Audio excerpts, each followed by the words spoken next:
In today's video, I will be reacting to 1-star reviews of my favorite books and favorite series. I gave my wonderful boyfriend the list of my absolute favorite books that I loved with my whole entire heart, and he found some 1-star book reviews for them. So today we will be reading them for the first time together and we will be reacting to them. He did mention that with one of the books that I gave him, he really had a hard time finding 1-star book reviews, but he said that he still has something in store for me. So let's see what he found. I have my laptop here with me. The first book that we will be looking at is Stone Cold Fox by Rachel Collier-Croft. It's a debut novel. I gave this book 5 stars. I really enjoyed the story. This is the story about a woman who tries to find her way into society and who tries to marry to a very rich family. She has a lot of secrets about her past and she pretends to be someone else. She pretends to be a different person than who she truly is.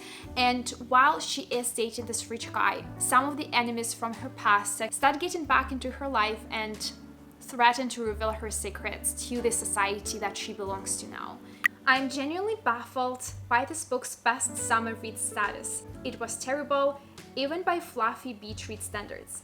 The writing was really on par with Twilight novel. There were loose ends galore and the characters were one-dimensional, boring, and irritating to boot. Finally, I hate this book whose entire plot consists of pitting two supposedly intelligent women against each other solely over men. Gross. I so completely disagree with this comment. First of all, the characters were absolutely not one-dimensional. The main character, B, she's portrayed like such a multi-dimensional person. As soon as she enters the room, everyone kind of looks at her and is just so enthralled by her attitude, by her demeanor. And then when no one sees her, we really get to see how she really feels. She not only hides her true personality from other people in her world, she also hides it from herself. That's why it takes us some time to really unpack her multidimensional character. And the story is absolutely not about the men, it's about her, it's about how she comes about life, it's about her past traumas, it's about her childhood traumas, her relationship with her parents. It's so much more than just about a man. The man, even though it seemed like it has been the main plot, it's really not. Through men characters in this book, we really get to know her and we really get to understand where she's coming from and what are some of the hardships that she's overcoming. She's a very relatable character in a way that she has a lot of baggage that she is unpacking with the help of other people and with the help of her ideas and goals that she's setting for herself, even if those goals are not even true to her, even if those are just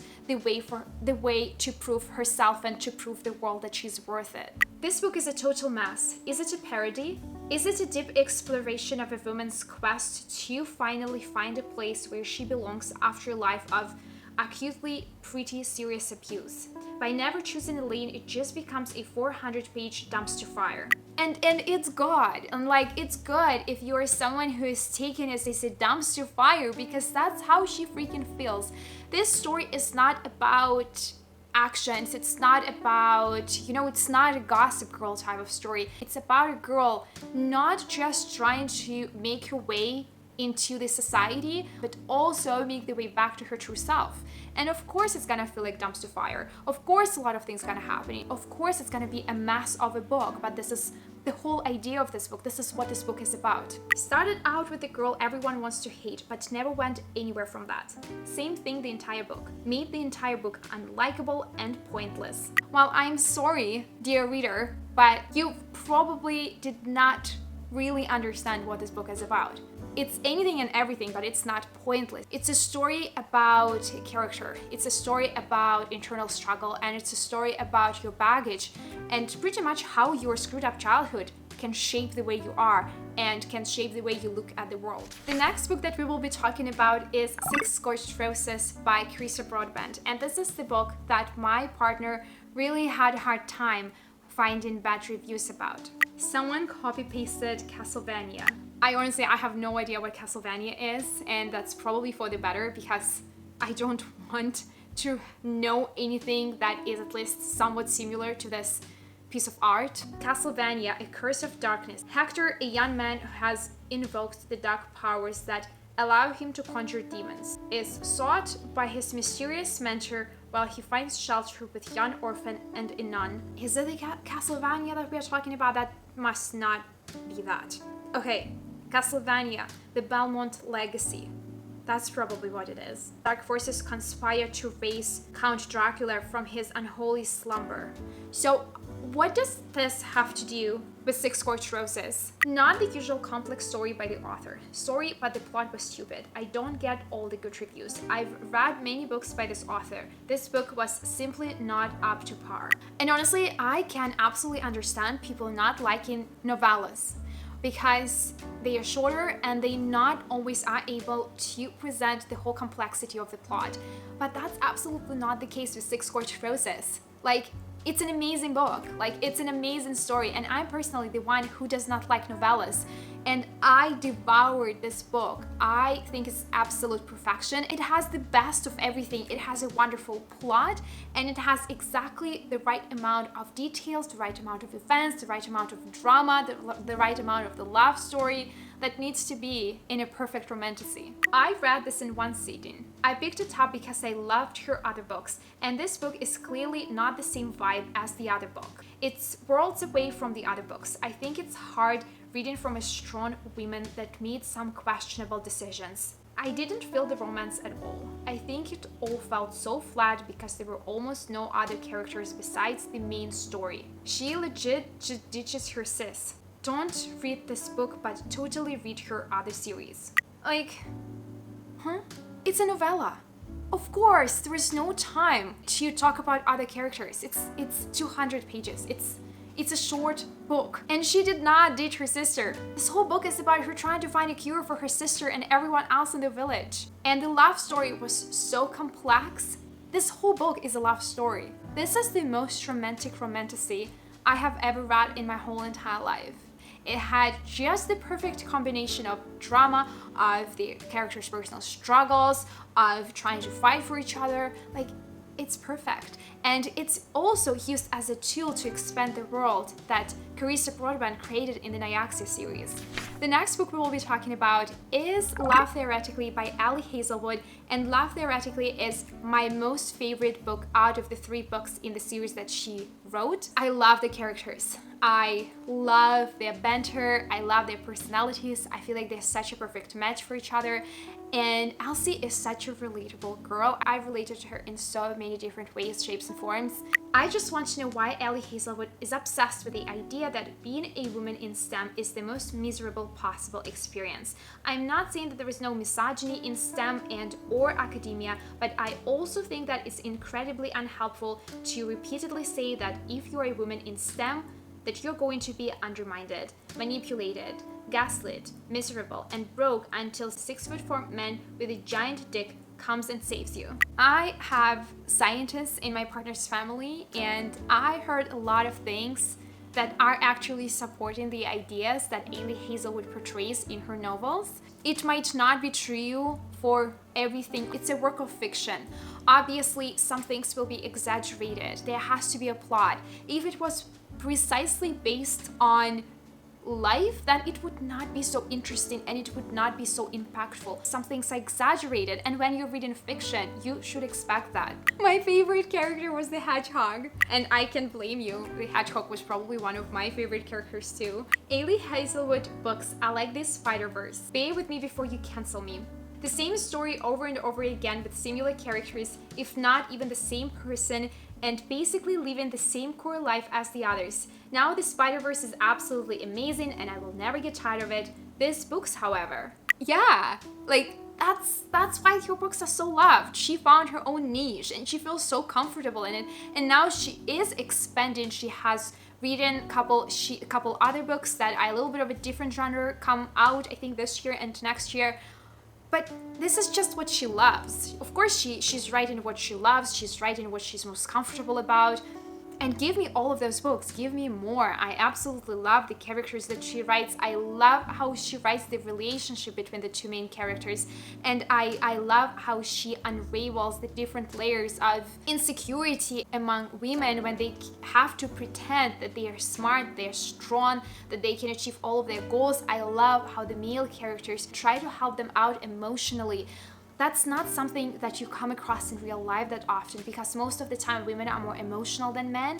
Women are generally more emotional than men, and it's nice, it's like a breath of fresh air when you see a guy in the book that is freaking emotional. The next book reviews that we will be reading are about Local Woman Missing by Mary Kubica. This is one of the best psychological thrillers that I've ever read. It's absolute perfection. It kept me on my toes. I couldn't wait to just go through this book and listen to it till the very end to know what this story is, to know what the secret is, to know what the mystery is. It's perfection. It's 5 out of 5, and I will never stop recommending this book. 55% of kidnapping, child abuse, child porn, and fake pregnancies leaves me screaming, I can't take anymore. DNF, 0 out of 10 stars. This is a thriller, and not all the thrillers are, like sweet and fluffy. We absolutely have different types of thrillers. Like we have, A Good Girl's Guide to Murder, or The Fear, or Five Survive. It's a little bit on the lighter side, but then we have really strong, true to life, soul shaking thrillers that can absolutely happen in the real life, that leave you with a feeling of anxiety and stress, and that come across a little bit more depressing than others, that uncover a bit more complicated topics. It's important to read the synopsis properly. It's important to read reviews if you're someone who is triggered by those things. The favorite thing about this thriller for me is how I felt listening to this book, and I did feel very anxious, and I felt stressed, and I could feel some of the emotions that the main characters were experiencing, and I felt scared for them, and that's exactly what you want to get from a good thriller. This novel is an adult mystery for readers on about a second grade reading level. I have no problems with the plot. It's 4 stars, but the writing style or lack thereof kills it for me. Just a few examples. His eyes are fat, and they confess to her kidnapping and captivity. They'll be going to jail for a long time. I haven't really noticed anything wrong with the way that the book is written, maybe because I was mainly listening to the audio version and I enjoyed short, chirpy sentences, because sometimes they are exactly what you need to kind of portray the whole atmosphere and the whole ambience of this book. It has dual timeline, one happening 10 years before, 10 years after. The book is told from perspective of different people. Of course it's gonna be choppy, and of course each characters will have their own style of communication. One of the POVs is told from a perspective of a secondary school kid or high school kid. Like, that didn't bother me at all. What in the world? Just finished reading and WTF. So much build up and suspense only to fall so flat to the point of just being ridiculous. I don't understand why it's getting such high ratings. There were so many plot points that were just left unanswered. I have about 15 to 20 unanswered questions, which is a really sucky feeling after reading a book, especially a mystery one. There is no closure, only more questions. That didn't happen for me. I had my closure. I absolutely enjoyed the ending. I enjoyed a few plot twists in the ending. That makes me question if this person was reading the book attentively. There is so much going on, and you really have to pay close attention to the dynamics of the development of the main characters and their relationships to one another to truly understand how everything plays out in the end. The next book we will be talking about is Daughter of No Worlds by Carissa Broadbent again. And this is my new favorite. I think that this book is absolute perfection. There is nothing wrong about this book that I could pinpoint. I absolutely enjoy the worlds that Carissa Broadbent has created, and the magic structure and the banter between main characters. I absolutely loved Tisana and Max together, and I cannot wait to jump into the second book in the series. Max was carrying this book on his back all the way through, but even so, this was devastatingly so underwhelming. I had zero problems with the characters. I enjoyed all of them, but the pacing and the plot are atrocious. What? Had to read the Cliff Notes version to see how it ended because I quit at 90%. Definitely not sorry I stopped reading. How could you call someone else's creation atrocity? This is just so disrespectful, like, come on. Max was a very important part of the plot, for sure. Tisana though, Tisana is the real center of the plot. In this book, we really see her develop from being a slave to coming off strong and learning into her magic and learning how to operate in a completely different world, in a different country where she barely speaks their language. and also trying to go after her goals, trying to find help to support her to free the slaves of her kingdom. I mean, this is really, really harsh statements of saying that Max was carrying this book, and I'm sorry if someone feels this way, but Tisana is the reason why I love this book so much. Tisana is such a strong character. Tisana is my favorite female character in romantasy so far. I love her even more than I love Feyre. She is a perfect example of someone who takes responsibility for her life, and she does not blame circumstances, she does not blame other people. She's wonderful. She knows exactly what she wants and she goes after it, and she's unstoppable, and she's so cute, and she's so funny and awkward, and I love her. I love her as a character. I love her as a woman. I think she's a very strong example of that woman in fiction, and I also love them together. I feel like they match so well, and they fill in the gaps within each other's story so wonderfully. This book feels like swimming through molasses. I finished it simply because I paid for it and was determined to complete it. I just finished and couldn't tell you much about it. The story was unremarkable, writing was boring, and I'm so glad to be done with it. I absolutely do not understand how you could consider this type of story boring. Daughter of No Worlds is a complete opposite of being boring. Daughter of No Worlds is an action-packed, high-stake fantasy romance. Nothing else I can add to that. DNF at 10%. I don't have enough spare time to read and hope to like a book and its characters. If by 10% I don't like one person or give an iota of care about a book, I'm out. If you love reading IKEA instruction books, you'll love this as well. How does it remind you of a IKEA instruction? What does that mean? If you like reading IKEA instructions? Oh, okay, I understand. This series has a little bit of a slower start, and I completely understand people DNF in this book because it's slow. The book just gives an amazing setup for the world, and I love that it's happening in the beginning, and even though it might seem like it's boring, for me it was absolutely fascinating.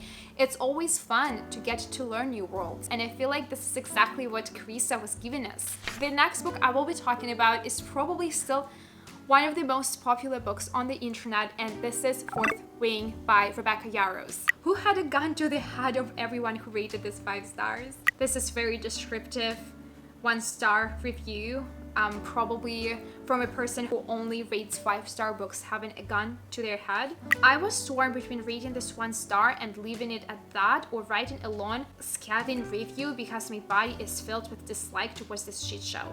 I don't want to waste my precious time over this, but I don't want to sit with these feelings either, lest I break my fingers because I punched the wall too hard. Okay, well, I could definitely agree that pretty much everything that's happening in this book is a real shit show. It's a freaking war academy where students die every single day trying to learn how to ride dragons. This is a whole definition of a shit show, but we should already know that by the time we open this book, because this is a freaking synopsis. So, I mean, I guess in this case it's just a poor choice of a book. I wanted to love this book, but the writing was trash. I kept reading, hoping I would get better, but the characters were supposed to be in their 20s, but yet spoke and acted like teens. DNF'd halfway through. I personally think that if you are complaining about someone's writing style, you could at least try to write 3 sentences without grammar mistakes first. Moving on. The last book that I will be reading reviews about is still my favorite romantic fantasy of all times. It's absolute perfection in my opinion. There is nothing more perfect than the world and the characters in this book, and I would argue with everyone and anyone who doesn't like this book because they're wrong. And this is A Court of Silver Flames by Sarah J. Maas. I have to be blunt, I usually don't leave reviews, but in this case, I hated it. The story of Nesta and Kosyan was basically soft porn with the F word. I'm not sure I'm allowed to write the word, flying out on most pages. And yes, I do curse in real life. It just dragged the storyline off in another direction. Actually, I wouldn't even call it a storyline. Even the cover was ugly. Don't waste your time. So bad. How does this person combines so many random things and eventually describes this book as so bad. In the same sentence, talking about porn, the F word, and a non-existent storyline, and plus the cover is ugly, I mean, you probably had a bad day. I feel like the storyline in this book is absolute perfection. It delivered exactly what you were expecting from this book. And yes, it's a little bit more spicy than the previous books, but at the same time, it's way darker because we get into the mind of Nesta. Despite of all the things that Feyre has gone through, Nesta is way more damaged. She has way more baggage. She has way more psychological struggles. She doesn't accept the life that was just thrown at her. She wants to go back, but she can't. She wants to be a person, but she cannot be a person anymore. She has to be something else that she absolutely hates. Of course, there will be F words on every single page. And yes, it is quite steamy, but there is nothing wrong about being steamy. And the plot was absolutely amazing. It's my most favorite book in the series. What a massive waste of my time and sanity. Do not order this book if you want to live. Put me in a month-long reading slump. Would give less than 1 star if I could. Well, you could not give any stars at all. Just saying. Less than 1 star is 0 stars. This book put me in the reading slump as well. Simply because I understood there was nothing as comparable to this book. All the aspects of this book are amazing and there is nothing comparable to this book. And this is the reading slump that I went through because of me, being disappointed and being heartbroken that I am leaving this world for God's know how long. Do not order this book if you want to live. What is that supposed to mean? I'm beyond disappointed. I love the series and this book was so terrible. I can't speak for anyone but myself, but I will say I despise Nesta as a character. She is Lotham, and Cassian deserves way better. Oh, so disappointed. I can't even say it properly. I despise Nesta too. This is what you're supposed to feel towards her. This is where the story leads us from book 1, The Court of Thorns and Roses. We learn to not like Nesta. We learn to hate Nesta. Even in the beginning of The Court of Silver Flames, I did not like her at all. The whole purpose of this book is to show progression of her character throughout 600 or 700 pages of this book and becoming a completely different person. And I feel like that was executed perfectly because that's what we are supposed to feel towards her. It doesn't make the book bad, it makes the book good. And Cassian sees that Nesta is not that simple. And if we are just looking at the surface of how Nesta is, then sure, Cassian, we might think that Cassian deserves so much better because Cassian is amazing. I love Cassian. Cassian is also one of my favorite characters in the series. But he sees something that we don't. He sees something that even Nesta doesn't. And Cassian is exactly what Nesta needs. Does Cassian need someone like Nesta? Probably does, because he's also going through some things. And Nesta is the type of personality that really challenges him in so many different ways and helps to shape how he looks at himself and looks at the world as well. So I believe that wasn't that terrible. Some of these reviews were absolutely hilarious. I did not agree to any of them. I absolutely love these books and I hope that if you read these books, you love them, or if you don't love them, then you are wrong. And if you DNF these books, you need to give them another chance. Thank you so much for hanging out with me and I will see you in the next one.